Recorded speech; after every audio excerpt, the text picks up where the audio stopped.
After their victory at South Mountain, Union General McClellan with his Army of the Potomac was close on the heels of Confederate Generals Longstreet and Hill as they quickly retreated across Antietam Creek to set up a defensive line. After Union General Hooker crossed with the 1st Corps, it was up to 2 regiments of Pennsylvanians to find and probe Lee's vulnerable left flank. When darkness finally ended the brief skirmish, Union troops had pushed the Confederate forces away from the east woods, but both armies could barely sleep as skirmishing fire continued throughout the night.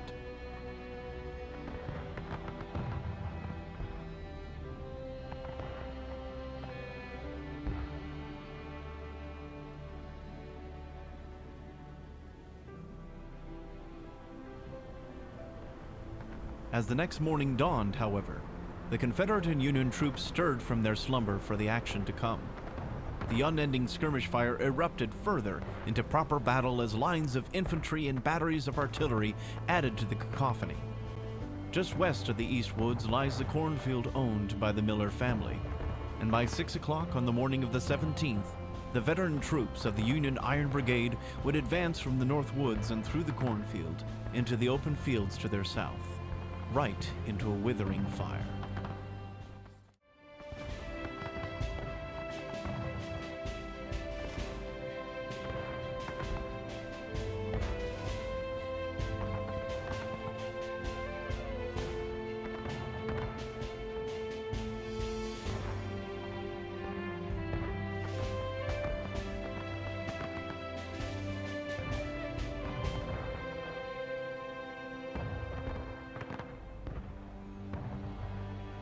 In the early morning hours of September 17th, various brigades of Union troops, including the recently famous Iron Brigade, would march from the North Woods and through the Miller family cornfield under heavy fire from rebel guns on Nicodemus Hill, and push the Confederate lines back from the open field beyond. However, every inch of ground was hotly contested, and Ewell's division of Confederates made sure the Federals paid for every rock and blade of grass they took over as the rebels retreated to the south and east across the Hagerstown Pike.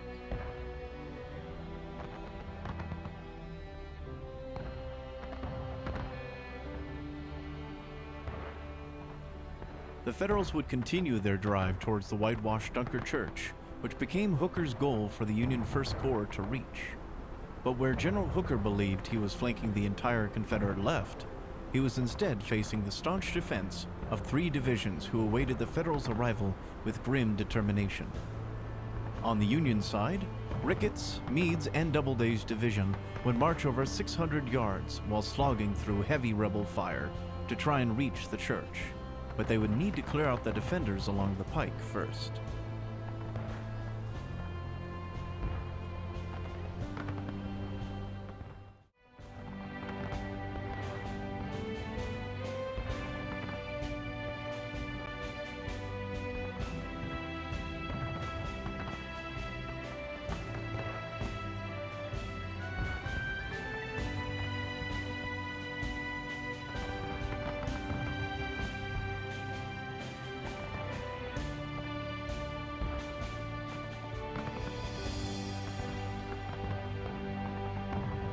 Following their successful push southward from the cornfield, Union forces looked to secure Hagerstown Turnpike as well, while they continued towards Dunker Church.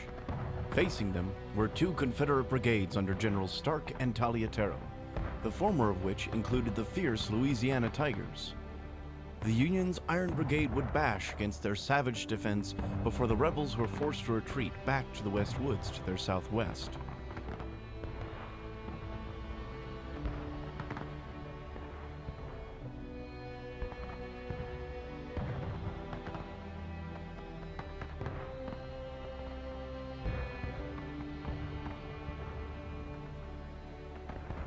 However, unbeknownst to the Federal troops, even more Confederate forces were waiting under the shadowed boughs of the West Woods.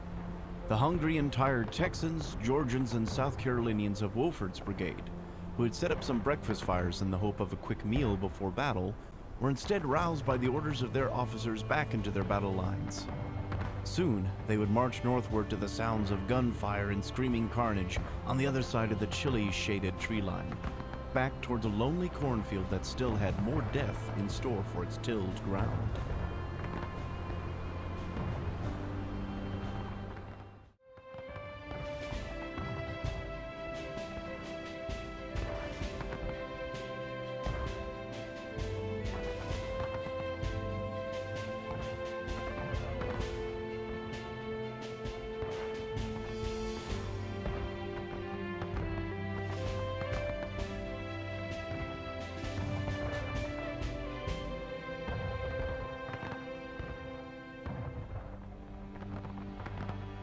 With a sudden and shrill explosion of devilish voices, Hood's division burst from the west woods and headed northeast, rapidly pushing the Yankees back across the Hagerstown Turnpike and then north through the Miller cornfield in a wild onrush of Gray and Butternut.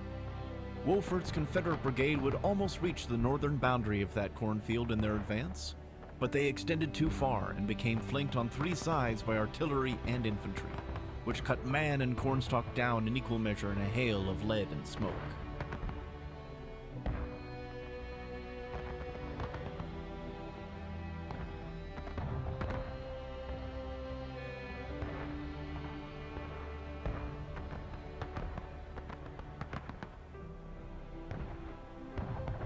As the fighting occurred in the cornfields to the west, in the east woods which partially bordered the cornfield, Law's brigade advanced into their abandoned Ford outposts from the previous night. But in a turn of fate, it was now they who would be matched by a furious charge by the Yankees in blue, as the entire 12th Corps under the aged General Mansfield met them head-on. Ohioans and Pennsylvanians would once again clash with their Confederate counterparts as even more support from Garland's North Carolinian brigade joined the fray.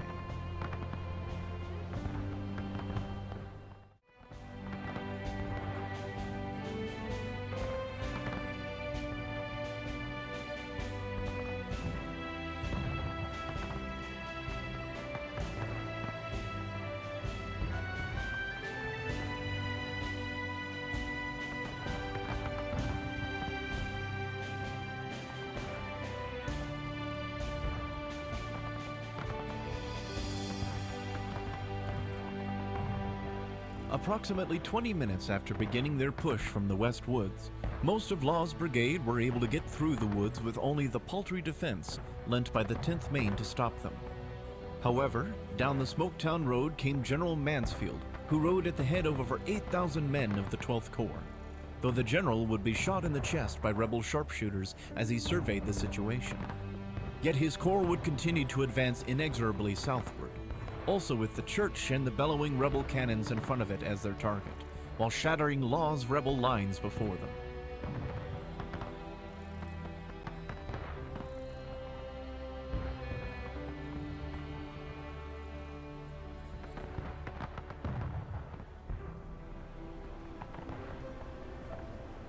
Farther to the northwest, for 2 hours, rebel gunners positioned on Nicodemus Hill had been able to bombard the flanks of the Yankee forces below them. But if General Hooker had decided to silence their guns once and for all, then an attack would likely have been launched from the Miller Farm by the men of Doubleday's division, as Confederate elements of both infantry and Jackson's brash cavalry attempted to defend their guns from the Union advance.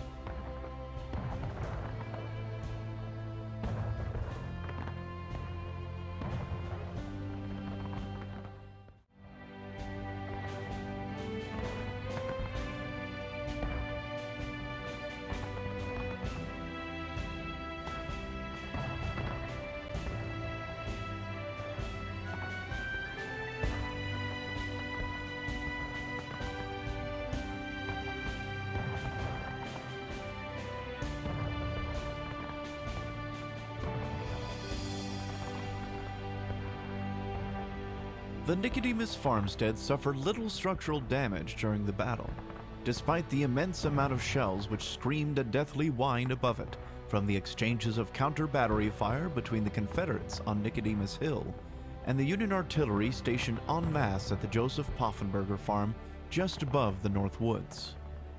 But for the women and children which had briefly taken refuge in the Nicodemus farmhouse prior to the battle starting, few wished to remain to find out if an errant shell might crash towards them instead.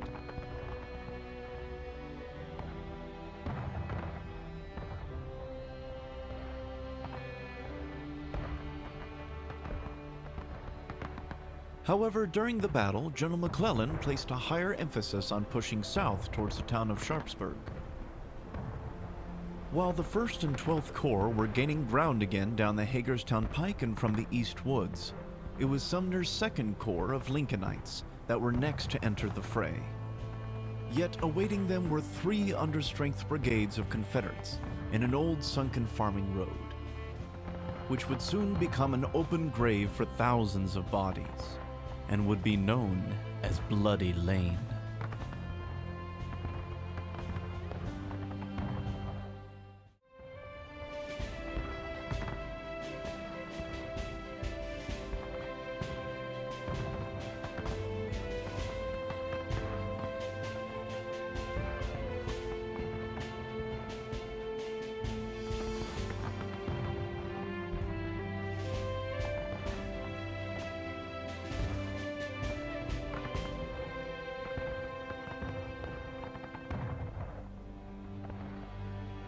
As morning turned to afternoon, a sunken farming lane southeast of Dunker Church, which served local farmers to get their grain to the various mills along Antietam Creek, also equally served as an already dug trench line for the ragged Confederate infantry that made up the entire center of Lee's overstretched lines.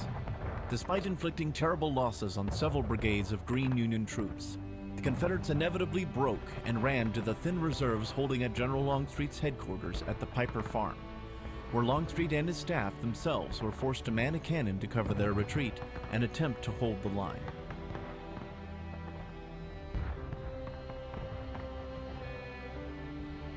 The exhausted Union forces weren't able to push their advantage against the weakened center, as the battle instead shifted further west towards Dunker Church. Still more troops, clad in blue, were streaming across Antietam Creek at various bridges and fords, several points of which were hotly contested as they attempted the crossing. This included the Middle Bridge, where the 4th Pennsylvania Cavalry and several regular regiments of the U.S. Army were grouped together and pushing directly west towards Sharpsburg, though it was at the cost of lives such as Colonel Childs, who was gutted by a cannonball, likely from one of H.P. Jones's guns.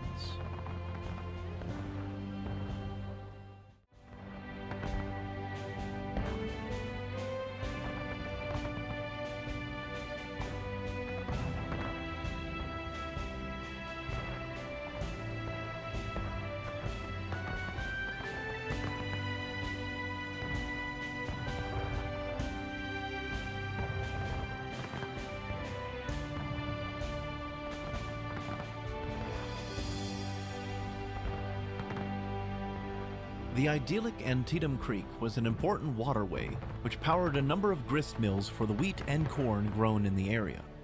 It was also a natural barrier between the two armies as they met for battle.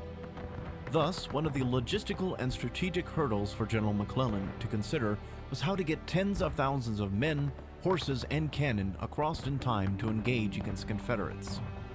On the 16th, rebel pickets spotted the first elements of the 1st Corps crossing at Pry Ford and the Upper Bridge, with more moving across during the night and the next morning.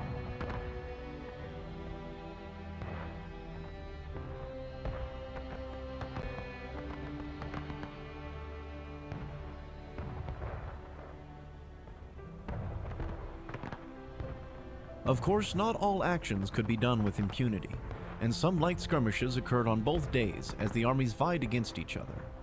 Besides the fords and bridges, otherwise mundane structures could become important strategic buildings and defensive points, as was the case with one of the grist mills owned by the Pry family. More blood would be spilt here in the fateful days during and after the battle, but this time by more friendly and caring hands.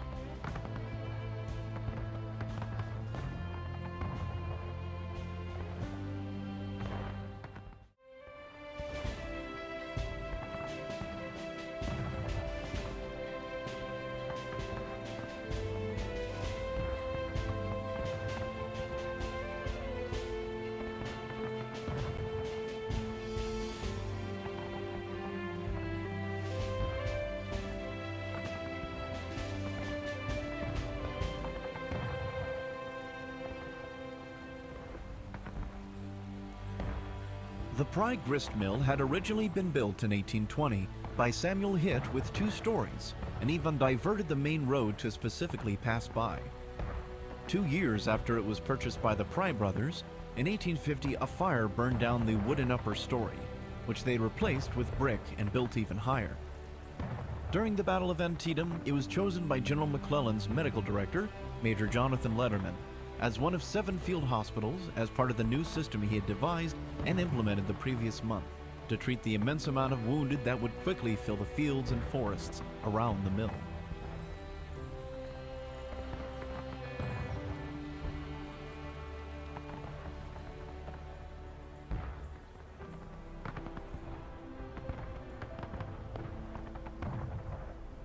The Pry family was hit hard by the exigencies of war, though Samuel Pry, who owned the mill, was able to get by much better than his brother Philip, whose entire farm was taken over as a combination of Union headquarters, hospital, and artillery park, causing thousands of dollars in damages. The quiet life that Philip and his wife Elizabeth had built, along with their 5 children, would soon be turned upside down as soldiers, horses, and wagons streamed through by the thousands towards a deadly confrontation.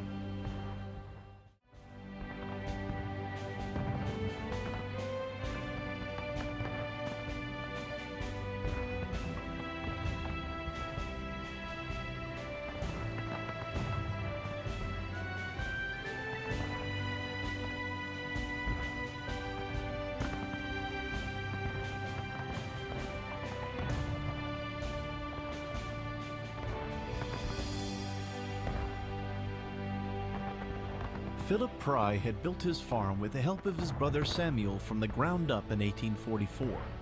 But 20 quiet years meant little to the army that needed to bend the land to their needs. With its commanding view over much of the prospective battlefield to the west, General McClellan and his staff were quick to make use of the western overlook and even the attic roof access hatch to survey the battlefield and divvy out orders. The house and barn were also a convenient field hospital and headquarters of Major Letterman, the medical director for the Army of the Potomac. His revamping of the entire medical corps, which he had conceived the month prior, would be put to the test with the immense amount of wounded that would result from the battle.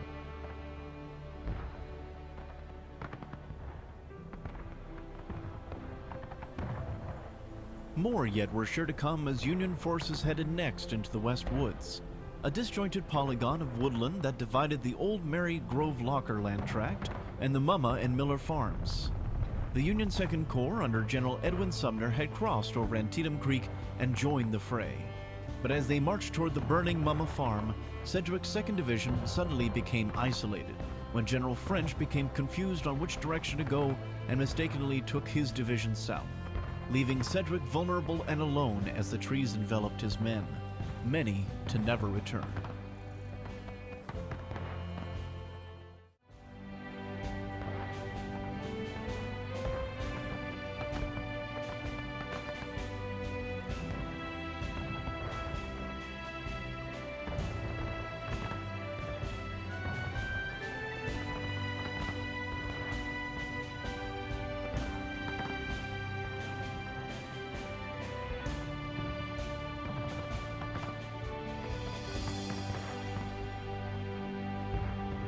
Within an hour of their foray into the West Woods, Sedgwick was riddled with bullets in his wrist, leg, and shoulder, and the units he led were almost completely halved as the division suffered over 2,200 casualties. General Sumner was forced to personally lead his shattered 2nd Division out of the West Woods and to the north to escape the deadly fire of their Confederate rivals of Walker and McLaw's brigades, who had just returned from the siege of Harper's Ferry. The remaining troops and guns of the 1st Corps helped prevent a complete slaughter or capture of Sedgwick's division as they retreated back towards the Miller farm. But neither of the exhausted sides were interested in continuing the fight in the northern part of the battlefield.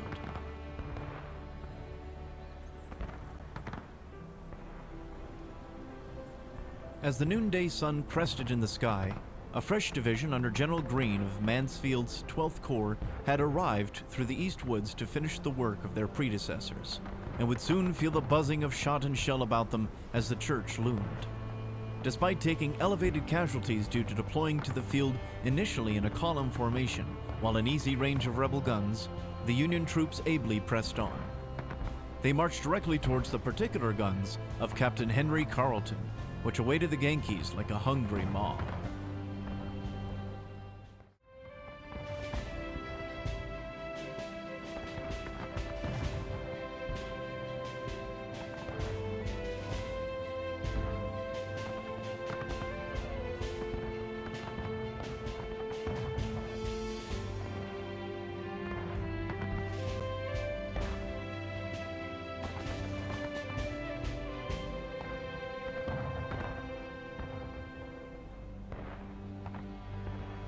The Dunkers were but one subset of the many Protestant offshoots which resulted from the Reformation, named after their full dunking of a person during a baptism.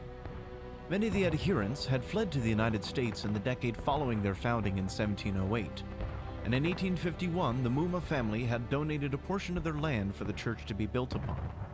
Its whitewashed walls would serve as an easy landmark for commanders to guide to as the tide of blue finally marched past it and into the woods beyond. A gargantuan amount of casualties would be gathered here as the church was used as an aid station, and a truce would be called on the 18th to gather the wounded and bury the many dead. Greene's division managed to make it halfway through the West Woods before their momentum dried up. Instead, they set up a defensive salient against any possible counterattack. But the next main action to arrive would be farther south, at the lower bridge over the Antietam Creek. General Burnside, in command of the 9th Corps, had taken the majority of the day to set up his attack, and at 10 o'clock finally received the orders from General McClellan to advance. Guarding the bridge were 2 batteries and the Georgians under General Robert Toombs. They were all that stood between Sharpsburg and the entire Union 9th Corps, which would send wave after wave of regiments to attack the bottleneck at the bridge.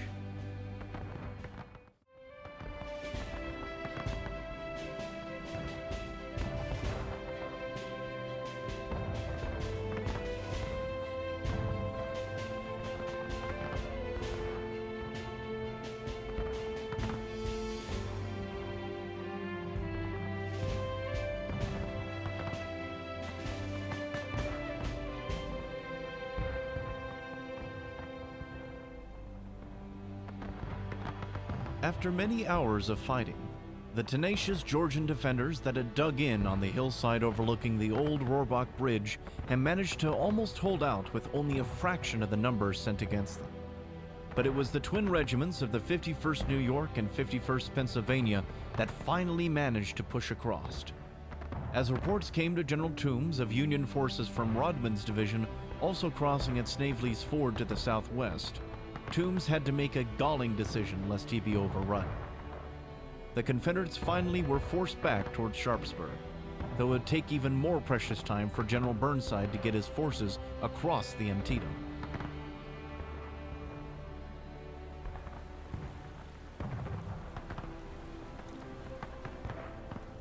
As men and guns funneled across the bridge, farther north the battlefield would briefly heat up once again, as General Greene with his battered division of Bluecoats became uneasy as no reinforcements arrived to help hold his advanced position west of Dunkerchurch.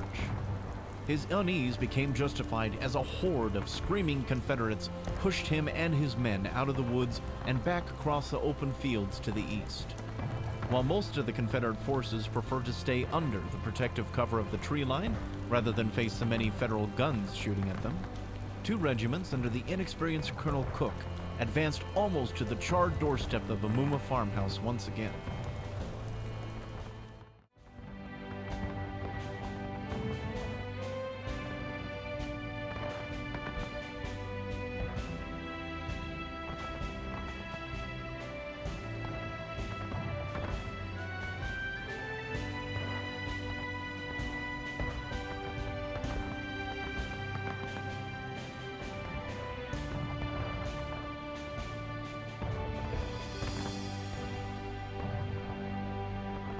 Seeing a possible advantage, Colonel Cooke had his men rise up from behind the fence line they had been sheltering at, and advanced into the open towards the Muma farm with the expectation that the other regiments positioned in the West Woods would push with them. Instead, the 2 regiments went forward alone to face the entire Union 6th Corps. However, they managed to surprise and capture a large number of Yankees in their wild onrush as the other Union regiments fell back past the orchard behind the smoldering Muma farmhouse. This meant the Union regiments near the sunken lane were then in danger of being flanked from behind.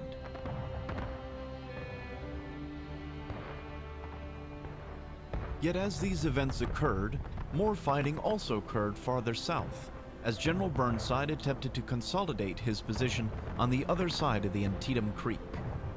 The 9th Corps were forced to clamber up the steep hillside that had been pockmarked with various foxholes and fighting pits before reaching the summit, where the Otto and Sherrick farms stood. There, the Federals skirmished with the patchwork of small rebel regiments that attempted to hold back this latest threat, one that could possibly cut the entire army off from their only avenue of escape.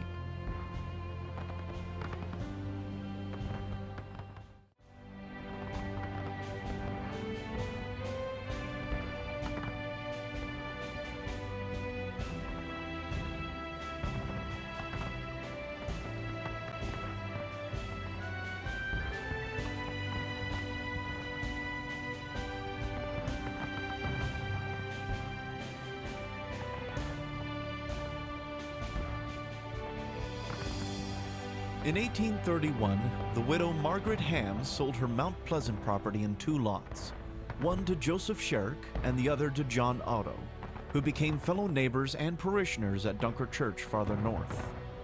The Otto family even donated the bricks for the building of it, while Joseph Sherrick, Samuel Muma, and Daniel Miller supervised its construction. But these picturesque farms would soon be inundated by soldiers and death, with most every scrap of food taken and the farms used as hospitals once the battle had shifted past them. Thankfully, the $3,000 in gold Joseph Sherrick hid in one stone wall was still there when they had the chance to return afterward. However, with the continued advancement of Cooke's troops towards the Muma farm farther north, it meant the troops closer to the sunken lane suddenly had enemies to their rear. It forced the bloodied and exhausted members of Kimball's brigade to about face and move to find defensive positions along Roulette Lane near the Clip and Roulette farms.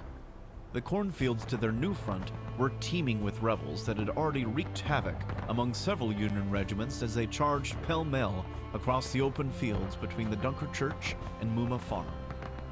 Here, the Union regiments would attempt to hold off against this last-ditch effort by the Confederates as devilish cries reached their ears.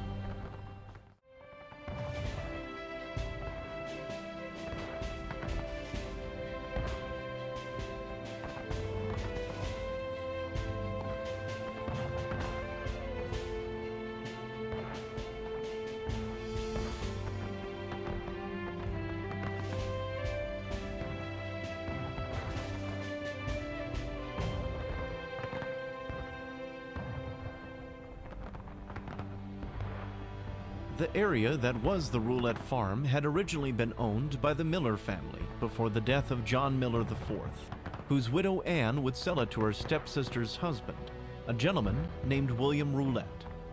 This farm would soon be subject to the ebb and flow of battle as William hid in the basement from the conflict that ravaged the house above him. Yet even with having the advantage of surprise, there was little that 2 lonesome Confederate regiments could do when faced against an entire corps worth of Union combatants that surrounded them on 3 sides. Once again, Cooke's command was forced to retreat as a hail of bullets followed them in their wake. As Cooke and his men retreated, he was in part followed by a brigade of mainly New Yorkers and 1 small battalion from Maine, all under the command of Colonel William Irwin, who would on 5 occasions be accused of being a habitual drunkard.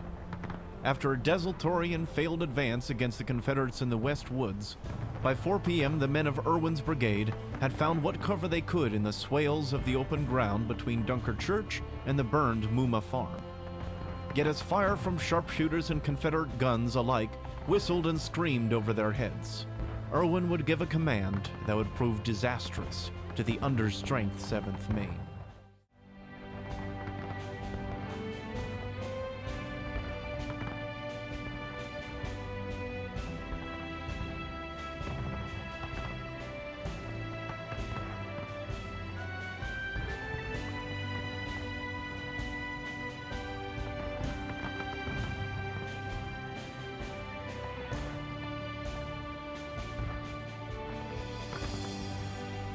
In response to harassing sharpshooter fire coming from the apple orchard near the Piper Farm, the 7th Maine, under command of Major Thomas Hyde, was ordered to clear the sharpshooters out. Hyde was confused by Colonel Irwin's orders, considering the obvious presence of a considerable number of rebels dug in around the farm just behind the orchard, and the 7th Maine barely had 181 men to its roster. Despite this, they advanced, and all alone they successfully managed to clear out the sharpshooters. But they were caught in a deadly crossfire that, even despite the expert maneuvers by Major Hyde to help his troops avoid the worst of it, would result in less than 70 managing to make it back to friendly lines. Colonel Irwin would be removed from command shortly after. This last bit of fighting in the northern part of the battlefield, which had been advised more by John Barleycorn than by sensible military tactics, was shortly followed by one last surprise General Lee still had left to play for the battle. Far to the southwest, General A.P. Hill and his light division had been left behind in Harper's Ferry to parole the 15,000 Union prisoners taken in the siege, and by late afternoon had finally arrived to help the endangered southern flank of Lee's line. His troops, then clad in part with captured Union uniforms, would serve as a nasty surprise on the left flank of General Burnside's 9th Corps as they attempted to assault Sharpsburg.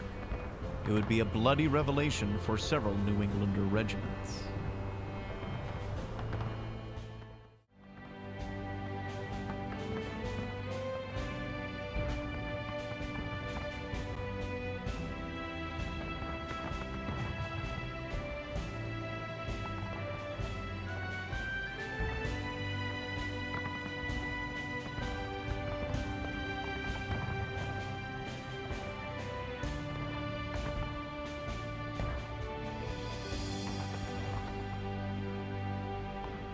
At close to 5 in the afternoon, the signal station at Elk Mountain sent a dire warning to the signalman located at General Burnside's headquarters at the Rohrbach Farm to look well on his left, for A.P. Hill's light division had arrived to reinforce the Confederate right.